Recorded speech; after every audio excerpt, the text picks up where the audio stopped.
Actaea racemosa, Wikipedia article audio.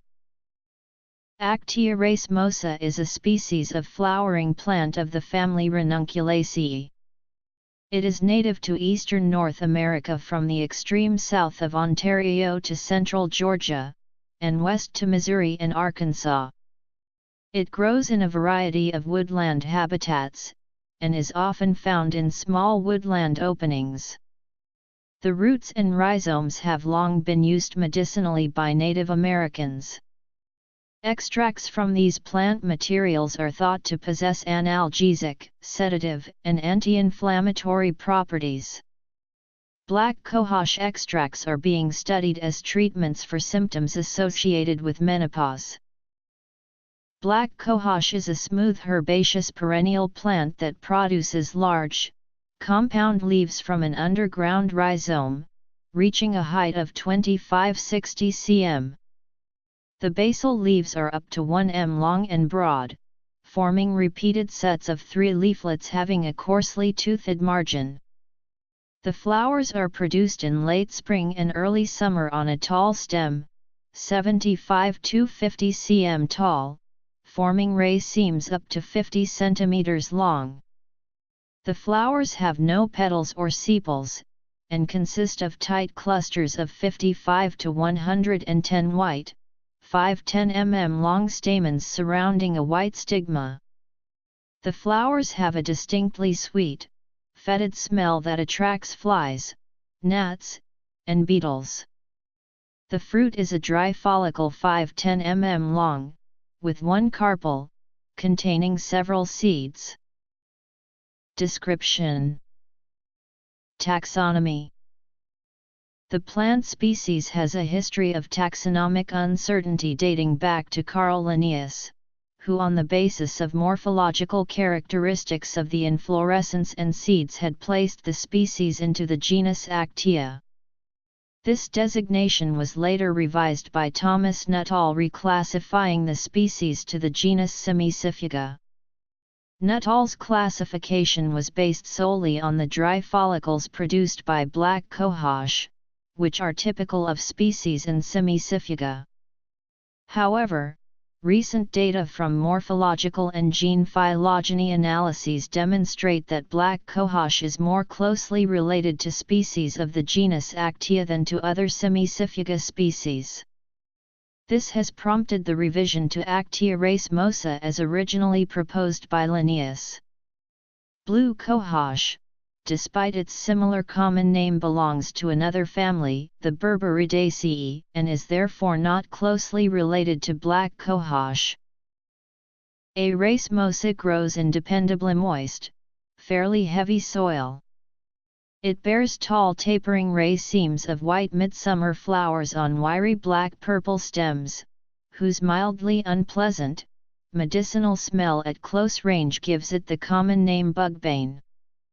The drying seed heads stay handsome in the garden for many weeks. Its deeply cut leaves, burgundy-colored in the variety Atripurpurea, add interest to gardens, wherever summer heat and drought do not make it die back, which make it a popular garden perennial. It has gained the Royal Horticultural Society's Award of Garden Merit.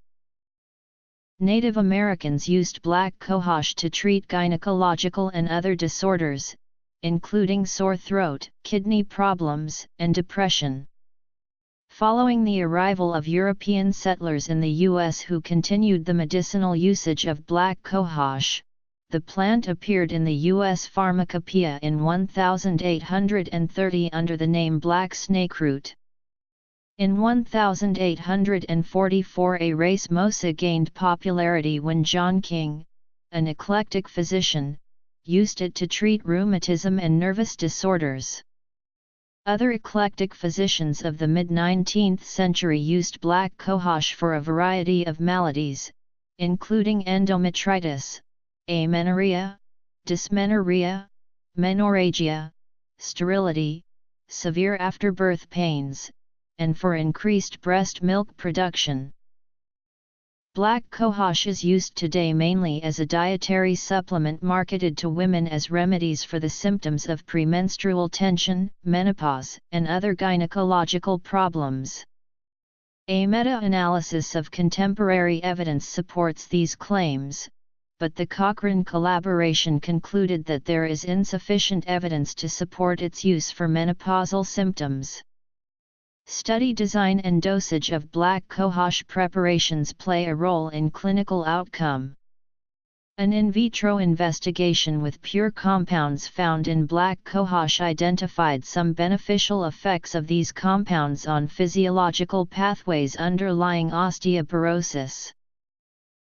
According to Cancer Research UK, doctors are worried that using black cohosh long-term may cause thickening of the womb lining.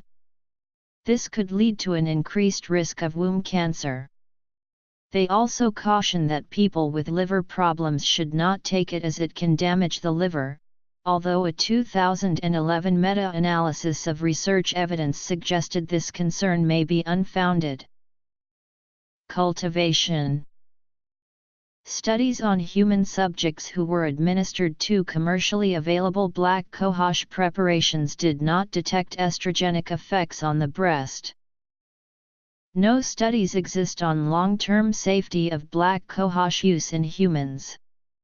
In a transgenic mouse model of cancer, black cohosh did not increase incidence of primary breast cancer, but increased metastasis of pre-existing breast cancer to the lungs. Medicinal uses.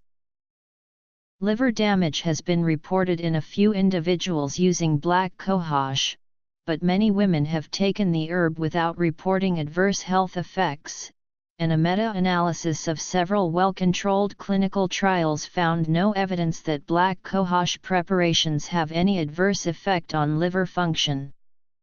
Although evidence for a link between black cohosh and liver damage is not conclusive, Australia has added a warning to the label of all black cohosh containing products, stating that it may cause harm to the liver in some individuals and should not be used without medical supervision.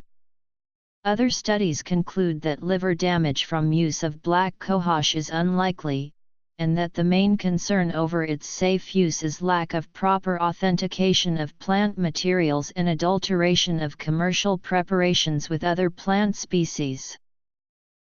Reported direct side effects also include dizziness, headaches and seizures, diarrhea, nausea and vomiting, sweating, constipation, low blood pressure and slow heartbeats, and weight problems.